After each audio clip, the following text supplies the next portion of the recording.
Hey everyone, and welcome back to another Destiny 2 video, and today I'm going to be going over the Master Mode Vault of Glass, including some tips and tricks that might help your Fireteam beat Vault of Glass's new Master Mode, as well as my thoughts on the actual Master Mode itself. I had planned on doing a GM guide for this week, and I will still try and get one out. However, the GM is currently bugged. It is dropping the fusion rifle instead of the sniper, so I will try and get a guide out in time, but I'm not quite sure if I will since I'm really busy towards the end of this week. However, before I start the video, I just want to say that if you like this video, a like and subscribe is always appreciated and does help to support the channel. And if you're interested in ever catching my live streams, check out my Twitch in the description down below, where I streamed the Master Vault of Glass run that I used for the background gameplay here. Anyways, let's begin. For this video, I am going to assume that you do know how to do the normal mode versions of each of these encounters. The Master Mode does not add any additional mechanics to the raid, but it does add some other modifiers not related to the raid mechanics, but rather related to the combat, and that will make the combat in the raid more difficult, but not the actual mechanics. This week has the Air Superiority modifier, which makes all flying enemies do more damage. It also has match game and extra shields.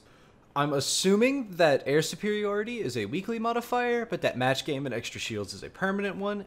Although that is purely my speculation, I'm not sure if that will rotate, but I would imagine that Air Superiority will rotate out next reset for a different modifier. As one last thing, I would highly recommend that for most teams, try and be 1335 or higher. Although you could definitely beat this at 1330 or higher if you know what you're doing and have really good coordination. Starting with the first part of this raid, where you just have to hold the 3 sync plates to open the vault door, we just opted for maximum crowd control. Truth Teller with blinding grenades for breaking the Minotaur shields was really nice, since it could also blind the other enemies in the area, and the two big things that you will have to focus on are the Cyclopses, as they are much more dangerous now. Every few waves, the plates will also have an overload Minotaur instead of a normal Praetorian, so make sure that you're able to stun him and burst him down before he rushes the plate. If one team gets pushed off their plate, it's best to just regroup and try to take the plate back as a group of 2, rather than respawn and take it back one at a time. Stasis is also really good here, especially for Warlocks, since you can use things like the Bleak Watcher turret to freeze the enemies. Once you've opened the vault, move forward and keep on going. For Confluxes, it's still a game of just clearing out your normal enemies, but there's now also barrier champions in addition to overloads. Just have each team of 2 split the champion mods and you're good to go. Phoenix Protocol made Well of Radiance practically always be up, and Anarchy is really good against Wyverns as usual. The Harpies during the Legions phase will now have arc shields, so something like Salvager's Salvo can also be used to take them out. The number one thing that we did was just keep dropping Well of Radiance on cooldown, so that we could always be able to stand our ground near the Confluxes and kill whatever came towards us. For the Oracles, we use Xenophage like normal, but we set up to have 3 people just clear out snipers and adds, while the other 3 just use Xenophage to kill Oracles. This was probably the easiest encounter out of the whole raid, but do watch out for the Overload champions that have replaced the Minotaurs. The Templar is the first real difficult section of the Master Mode Vault of Glass for this week. The main forms of difficulty here come in the form of the Air Superiority modifier. There are a lot of Harpies, and all of them have their damage buffed, as well as an arc shield. And it appears that the Templar also does more damage as well, since he is a flying unit. Started out by doing the first round of Oracles. I know that a lot of teams will just let the Oracles mark you and then cleanse, but you will need the cleanse here to be up for later, so just kill the Oracles first and then go to DPS. Then we went to our normal DPS spot for this boss, but we dropped the well a little off to the side, so that when our Titan used his Sentinel shield to block the Templar from doing damage to us while we did DPS to him, we didn't block his regen for Ursa Furiosa with the Well of Radiance. As a side note, we only used that Ursa Titan setup because Templar's damage plus the buffed Harpies was enough to kill some of our players in the well. If your team isn't dying in the well, don't worry about using the Ursa Titan, just have him do the double slug DPS like normal. We then did double slug damage until the Relic Holder couldn't block teleports anymore, or until the next round of Oracles spawned. The adds that flood the room are pretty powerful, so we just had our Relic Holder tell us when he wasn't confident blocking the teleport, and then we would go and kill the Oracles or just go cleanse. Some teams can one-phase this, but we didn't have the damage output to beat that DPS check due to some lower levels. Once we either couldn't block the teleport, or had oracles, we bailed out of the well, made a mad dash for the middle right by the cleanse, and we waited for the oracles to pop, then we would cleanse and repeat. If the Templar had teleported to a bad spot, we just popped the shield and tried to force him to teleport back to middle again so that we could set back up for another DPS. We repeated the cleanse on oracles a couple of times and moved back up to finish him off. The other thing to note is that you may want some of your lower DPS players to use a primary weapon instead of double slug, just so that they are able to stun some of the Minotaurs when you have to run around the room to try and cleanse. However, the Templar isn't the hardest, and if you are able to one-phase him due to being higher level, you don't have to worry about any of what I just told you.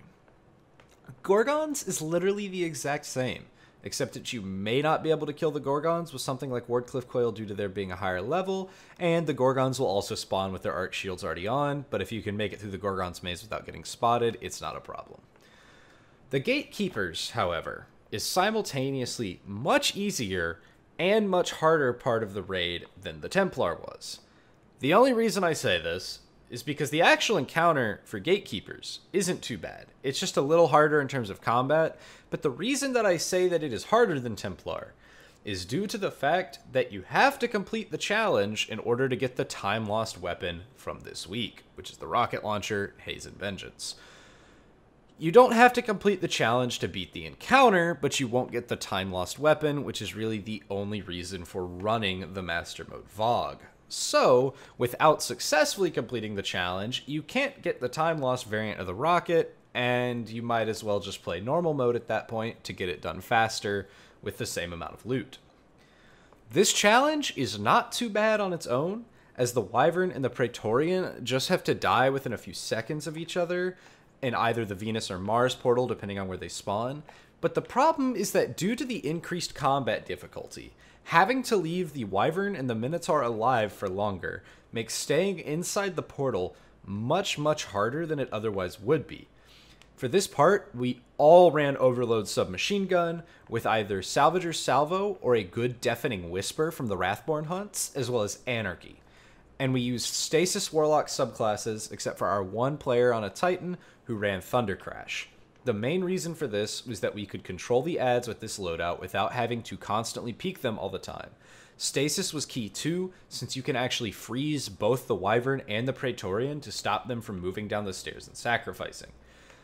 As for completing the challenge, we did so by having the guy fighting the Wyvern lower its health, and then start waiting for the guy with the Relic to reach the Praetorian, after which the Relic would call that he's ready to kill, and the guy fighting the Wyvern would then kill the Wyvern and tell the Relic holder to kill the Praetorian. Then the shield handoff would just be done like normal. The other thing that we did specifically was take one player out of the shield handoff rotation entirely and made this role purely focused on killing the champions and gatekeepers on the outside and helping with the occasional Wyvern on the inside of the portal if the quick kill was going to be difficult. This Slayer role was also to always help kill the first and last Wyvern to make sure that we didn't get screwed by the last one killing somebody right as they stuck Anarchy to it. Once you're outside the portal, the challenge condition is done, so you just have to finish the encounter like normal. But the problem is that this encounter does a huge curveball your way. Barrier champions. We got around this by putting both Overload and Barrier mods on our arms before we started the encounter, and then we swapped to a Scout or Auto for the final conflicts on the outside. However, you will need anti-barrier since I believe 8 barrier champions spawn in the final phase outside, and we didn't know about them when we got there, so we finished the challenge and then actually had to wipe, and it was really frustrating because we got completely blindsided by the fact there were barrier champions when you've only seen overloads for the entire encounter. Kill everything and you're finished here. Now for Atheon. Atheon is actually fairly easy this week compared to the rest of the raid. Atheon isn't too much more powerful than normal, and even though the Harpies are buffed, most of them aren't particularly aggressive. For our DPS, we tried a few things like snipers and rockets, but we eventually just settled on Salvager's Salvo, Fusion Grenades, and Anarchy. We were able to consistently do enough damage for a possible 3 or definitive 4 phase this way. Most of Atheon's Harpies also actually do not have the arc shields present on the Harpies throughout the rest of the raid. Only the Quantum Harpies that spawn near the portals have arc shields, and they can easily be taken out with Salvager's Salvo or Anarchy. There's also barrier champions inside the portals, but by setting up for oracles in the very, very back of the portal room and having the relic be able to block, you really don't even have to worry about the barriers. I believe we literally never even killed one of them, since they tended to mind their own business if you just hung out in the back of the room. Do oracles like normal and then go to DPS. You can stand on the floating platform in the middle if you use snipers, but we eventually just started setting up in front of the portal frames like in normal mode, and we didn't even really have any issues with supplicants blowing us up out of DPS. That's really it. Just watch for the harpies on the outside since they're much stronger, but the Master Atheon fight is really just a normal Atheon kill, but with harder combat, and the boss is a little bit harder to take down. You may need an extra damage phase or two, but he's not that difficult. The one thing I would like to make note of for Atheon, however, is that at the time of this video, his health bar appears to have some form of a visual bug or a glitch that makes his overall health appear higher than it is sometimes. Atheon only has around 8 million health, so if your Fireteam can consistently hit 2 mil or more per damage phase, then this is a really, really easy boss to kill. Just ignore the actual progress on the health bar since it won't necessarily be accurate. There were several times where we got his health to right above the X in Conflux, and it didn't look like we did a quarter, but we actually did more than a quarter, and our second damage phase had him below half. Just not sure what the bug here is, but it doesn't really matter. Just make sure you're consistently able to do a quarter of his health each phase. But now for my thoughts on the Master Mode. I've seen a lot of distaste towards this mode on Reddit over the last few days, but I am going to give my own opinions on it. I've seen things calling it inflated difficulty, etc., etc. I will say this, I played Master before even looking at Reddit. I actually really enjoyed the Master Mode. I felt like it provided a good challenge without completely nullifying the purposes of running the normal mode version of the raid. I do think 1350 was a bit high for the mode's power level, especially considering that what they could have done is had the power level be lower and use contest to instead keep the combat difficulty, since 1350 is kind of able to be brute forced by somebody that can reach 1340 or higher. However, I think the main complaint with the 1350 is that it requires a lot of bounty grinding just to prep for the hard mode raid. I think that's somewhat of a valid complaint, only given that there is a better solution to just use contest. The combat difficulty could stay the same, and you wouldn't have to grind several hours of bounties in order to be at a high enough level. The other thing, however, that I have seen circulating around the community that I completely disagree with is the idea that the raid is too hard for the rewards offered. I completely disagree with this, given that time loss weapons are unlocked by just beating the challenge once and are guaranteed a curated roll.